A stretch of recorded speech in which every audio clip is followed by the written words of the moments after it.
ఈ రోజు టీడీపీ వాళ్ళు కావచ్చు, ఉన్నటువంటి వాళ్ళందరూ కావచ్చు, అందరూ కలిసి తనని టార్గెట్ చేసి కేవలం తనకు జరిగిన లబ్ధినే, తనకి ఈ ప్రభుత్వంలో మంచి జరిగిందని, జగనన్న ప్రభుత్వం వల్ల మేము బాగున్నామని తను వ్యక్తపరిచినటువంటి అంశం మీద తను ఎక్స్ప్రెస్ చేస్తే, ఈ రోజు తీరా చూస్తే ఈ టీడీపీ వాళ్ళు కావచ్చు, మిగతా వాళ్ళు కావచ్చు, అందరూ కూడా ఫస్ట్ ఆఫ్ ఆల్ మంచి చేయటం అనేది టీడీపీ వాళ్ళకు తెలియదు.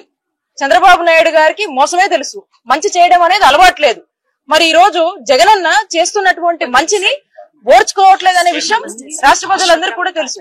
కానీ ఈ మహిళ తను వ్యక్తపరుస్తే కొంతమంది సోషల్ మీడియా రూపంలో వచ్చి మరి ఏ విధంగా తను మెంటల్ గా టోటల్ గా డిప్రెస్ అయ్యేలాగా, ఏ విధంగా తను మానసికంగా ఇబ్బంది పడే విధంగా అసభ్యమైనటువంటి పోస్టులు పెట్టి తను కంప్లీట్ గా కూడా తన లైఫ్ మీదనే ఇంట్రెస్ట్ పోయేటువంటి ఒక భావన తనకు కల్పించి, మరి ఇదంతా ఏంటి, నా మీద ఇలా జరిగిందని తను ఎవరికి కూడా చెప్పుకోలేనటువంటి పరిస్థితుల్లో బాధ తట్టుకోలేక ఇద్దరు పిల్లలు ఉన్నటువంటి ఆ తల్లి వెళ్లి రైల్వే ట్రాక్స్ మీద ఏ విధంగా తను సూసైడ్ చేసుకుందా అనే విషయం మీ అందరికి కూడా తెలుసు.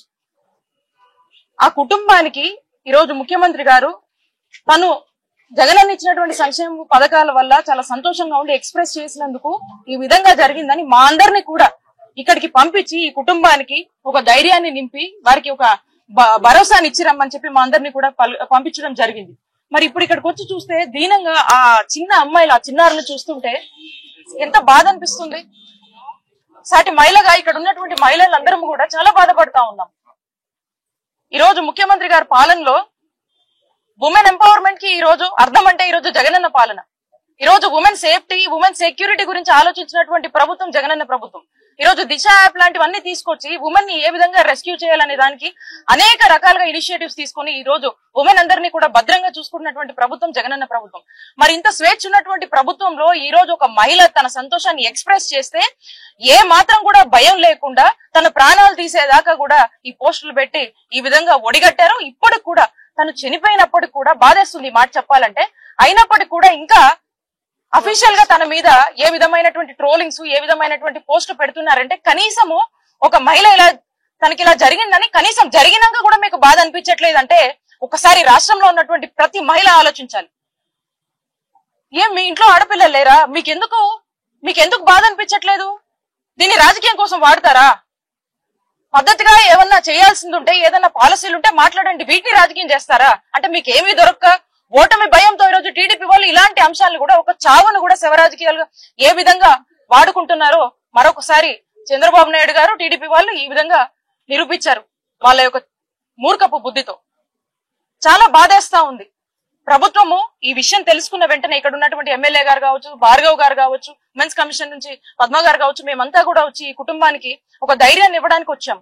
ప్రభుత్వం తరఫున ఇద్దరు చిన్నారులు ఉన్నారు కాబట్టి వారికి ఒక ఆర్థిక సాయం ప్రభుత్వం, ముఖ్యమంత్రి గారు ఏదైతే అనౌన్స్ చేశారో దాని గురించి వాళ్ళకు చెప్దామని వచ్చాము. ప్రభుత్వము ఒక సంక్షేమాన్ని అందుకున్నటువంటి ఒక ఆడబిడ్డకు ఇలా జరిగిందని ప్రతి ఒక్కరూ కూడా ఈ రోజు రాష్ట్ర వ్యాప్తంగా కూడా చూసి దీన్ని బాధపడుతున్నటువంటి పరిస్థితి. మరి వాళ్ళకి ఎందుకు జాలి కలగట్లేదు అర్థం కావట్లేదు. వాళ్ళ ఇంట్లో ఆడపిల్లలు లేరా? వాళ్ళకి ఇలాంటి జాలి ఇలాంటివి ఏమీ ఉండవా?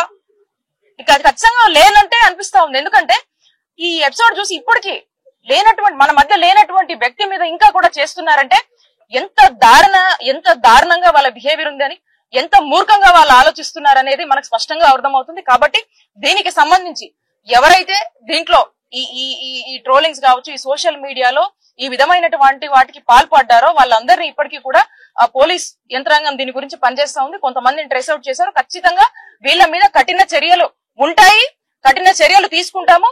ముందు కూడా ఇట్లాంటి వాటికి ఎవరైనా డేర్ చేస్తే మాత్రం ఖచ్చితంగా వాళ్ళందరికీ కూడా వార్నింగ్ ఇస్తా ఉన్నాము.